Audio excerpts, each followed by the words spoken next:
नमस्कार बच्चों, आज हम पढ़ेंगे कक्षा 11 का जीव विज्ञान अध्याय 5 पुष्पी पादपों की आकारिकी। ये जो चैप्टर है ये कोविड-19 की वजह से इसके कुछ टॉपिक हटा दिए गए हैं, जिनका हमें डीपली स्टडी जिनकी करनी थी तो वो हटा दिए गए हैं, लेकिन इनमें थोड़ा सा प्रयोगात्मक के हिसाब से पढ़ाने के लिए उसमें बताया गया है। तो पुष्पी पादपों की आकारिकी में हम सबसे पहले पढ़ते हैं पुष्पी पादप। यदि आप कोई देखते हैं पुष्पी पादप यानी जिम्नोस्पर्म, जिस पर भी पुष्प खिलते होंगे वो सभी कैसे होंगे? पुष्पी पादप होंगे, चाहे वो पौधा सरसों का हो, आम का हो, अमरूद का हो, तो ये सारे जितने भी हो गए ये पुष्पी पादप होंगे। पुष्पी पादप, उनमें पुष्प आएगा, कली होगी और उनमें फल बनेंगे और साथ में उनके बीज भी बनेंगे, इसलिए उनको कहते हैं पुष्पी पादप या जिम्नोस्पर्म। तो इसके लिए सबसे पहले हम एक पेड़ की संरचना देखते हैं।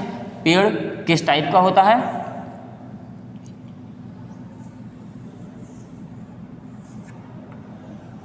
ये इस टाइप से एक पौधा होता है, ये इसकी रूट्स हैं,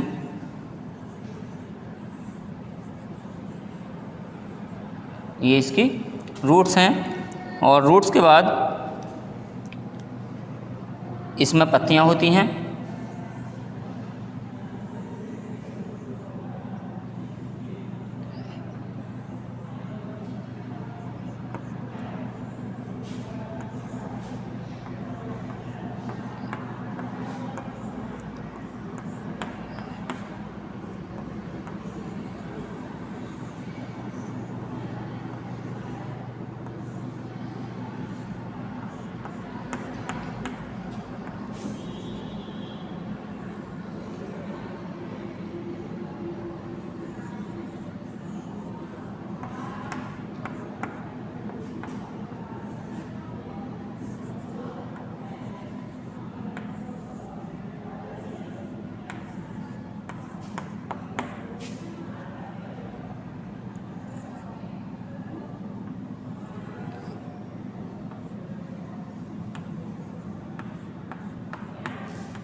इस प्रकार से एक पौधे में सबसे पहले जड़, ये तना है इसका और ये पत्तियाँ, और इस पर पुष्प भी लगे होते हैं।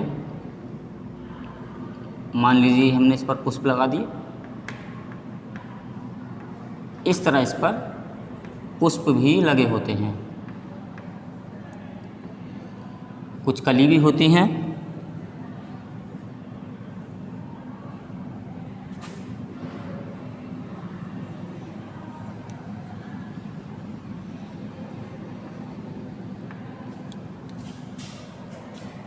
तो ये जो सबसे पहले इसका नीचे का भाग है ये है रूट, या इसको कहेंगे हिंदी में जड़। ये जो हैं ये इसकी पत्तियां हैं।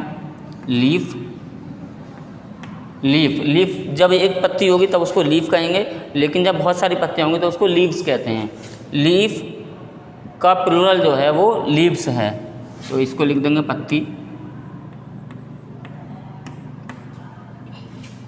ये जो हमारे तना है, इंग्लिश में लिखेंगे स्टेम, तना।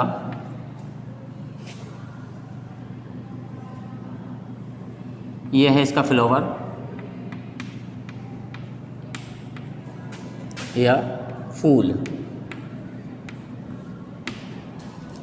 तो एक आवृतबीजी पौधे में या एंजियोस्पर्म में या फूल वाले पौधे में ये इसके मेन पार्ट होते हैं। रूट होती है, जड़ होती है, पत्ती होती है और तना होता है। उन पर पुष्प भी खिलते हैं और जब पुष्प खिलते हैं तो पुष्प क्या करते हैं? फल बना लेते हैं। पुष्प के अंडाशय से फल का विकास होता है और अंडाशय के अंदर जो बीजांड होते हैं उनसे बीजों का विकास होता है। तो ये हो गया आपका पुष्पी पादप की संरचना। पुष्पी पादप की संरचना। अब इसमें सबसे पहले हम जानेंगे इसकी जड़ के विषय में। जड़ या इंग्लिश में इसको लिखेंगे रूट। पौधों में रूट दो प्रकार की होती है, एक होती है मूसला जड़ और एक होती है अपस्थानिक जड़। मूसला जड़ उसको कहते हैं इंग्लिश में टैप रूट और अपस्थानिक जड़ को कहते हैं एडवेंटिटियस रूट। मूसला जड़ की विशेषता है, जैसे ये जो जड़ है इस टाइम ये गुरुत्व की ओर चल रही है, पृथ्वी के गुरुत्व की ओर, तो मूसला जड़ जो होगी वो पृथ्वी के गुरुत्व की ओर चलती है।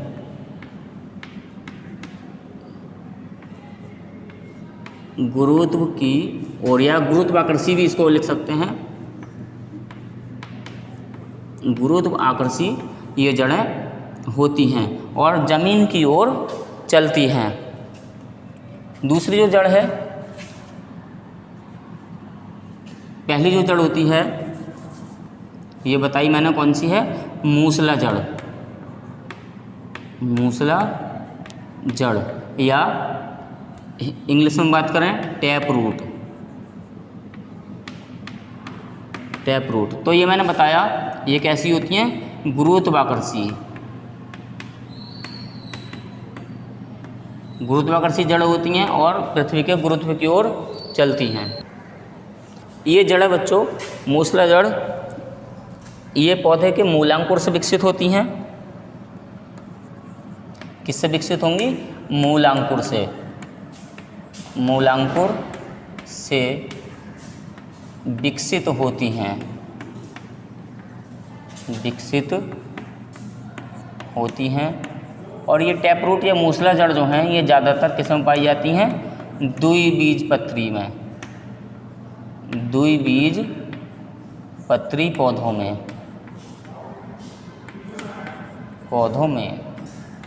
अब ये द्विबीजपत्री ये मैंने पहले भी बताया था, वह पेड़ या वह बीज जिसमें दो पत्र हों, जैसे मटर। मटर को जब आप देखेंगे तो उसके बीज में दो पत्र होते हैं या दो कॉटिलेडन्स होते हैं, जिनको जैसे मटर को अलग करने पर वो दो भागों में टूट जाएगी, उसको कहते हैं कॉटिलेडन्स। तो जिसमें दो बीज पत्र होते हैं वो द्विबीजपत्री होता है, जैसे मटर, चना।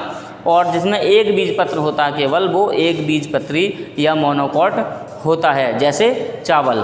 तो ये क्या है, ये ज़्यादातर द्विबीजपत्री पौधों में पाया जाएगा, जैसे सरसों आदि में। और भी लिख सकते हो आप, सरसों हो गया, आम हो गया आदि में। ये टैप रूट ज़्यादातर पेड़ों में ये टैप रूट पाई जाती है। इसके बाद जो बच्चों वो हैं अपस्थानिक जड़ें। दूसरा क्या था हमारा, अपस्थानिक जड़ें। ये जड़ें मुख्यतः जैसे ये पृथ्वी की ओर हैं, लेकिन इन जड़ों में क्या होता है, ये जड़ें ऊपर की तरफ ऐसा करके निकल जाती हैं, यानी गुरुत्वाकर्षी नहीं होती। ऐसे पेड़ से पृथ्वी से ऊपर की साइड को चलेंगी, ये होती हैं प्रकाश अनुवर्ती, यानी प्रकाश की ओर ये चलती हैं, तो ये गुरुत्वाकर्षी नहीं होती।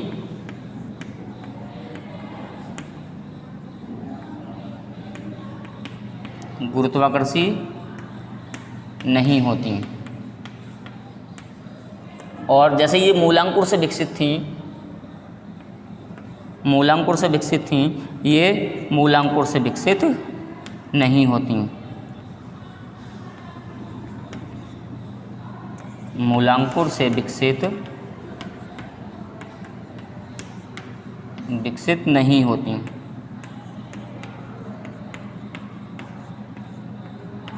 तो इस टाइप की जड़, ये दो प्रकार की जड़ होती हैं, मूसला जड़ और अपस्थानिक जड़।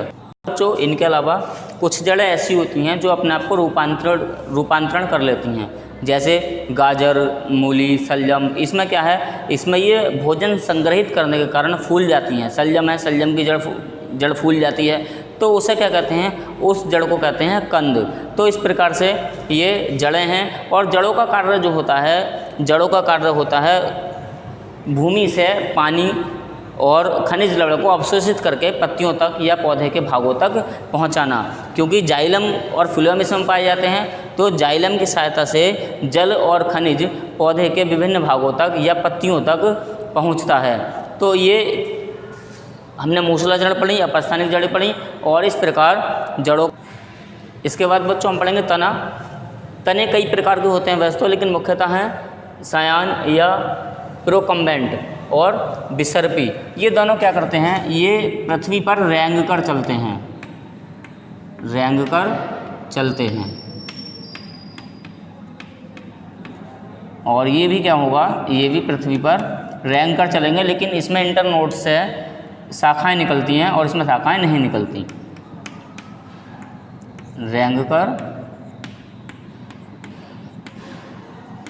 चलते हैं, इसमें शाखाएं निकल जाती हैं और इसके पौधे जो होते हैं बहुत ही छोटे होते हैं, जैसे दूब घास, जैसे दूब घास, इस टाइप के पौधों में ये वाला तना पाया जाता है और ये तना पृथ्वी पर रेंग कर चलता है। जैसे बेल वो भी होती हैं वो सब इसी में आती हैं।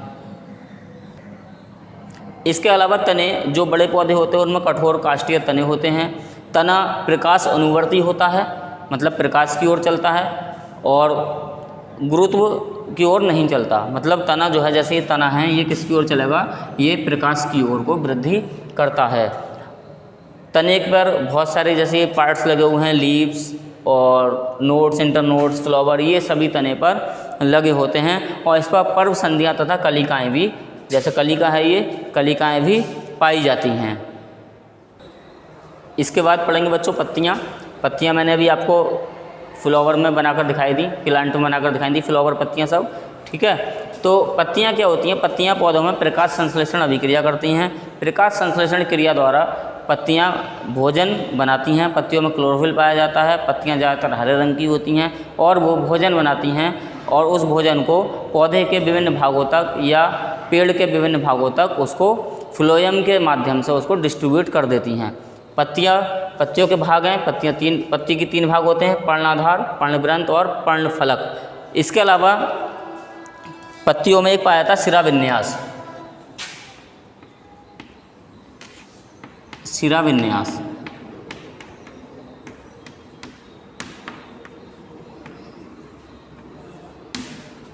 सिरा विन्यास एक तो होता है जालिकावत, जालिकावत सिरा विन्यास, और दूसरा होता है समानांतर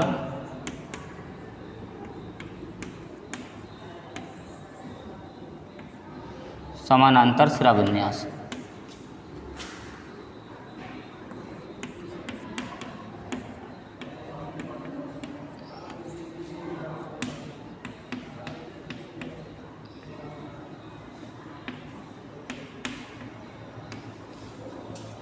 ये जो जालिकावत सिरा विन्यास होता है वो इस तरह से होता है। ये मान लीजिए एक पत्ती है,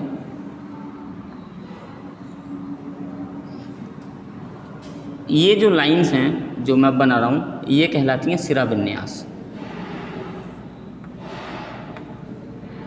आपने देखा होगा पत्ती इसी टाइप से होती है, इनमें भी और ऐसे जाल सा बन जाता है, इसलिए इसको कहते हैं जालिकावत।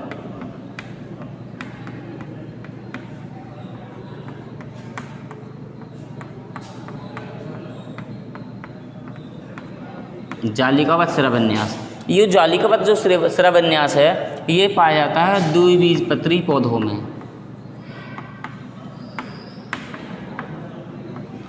द्विबीजपत्री पौधों में, जैसे अभी मैंने आपको बताया कि 2 प्रकार के पौधे होंगे, द्विबीजपत्री और एक बीजपत्री।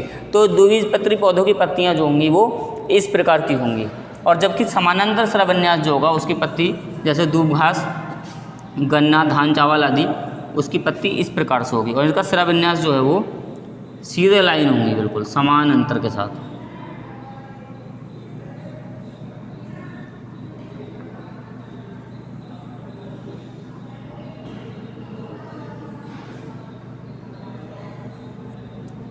ये जो पाया जाता है ये पाया जाता है एक बीजपत्री में।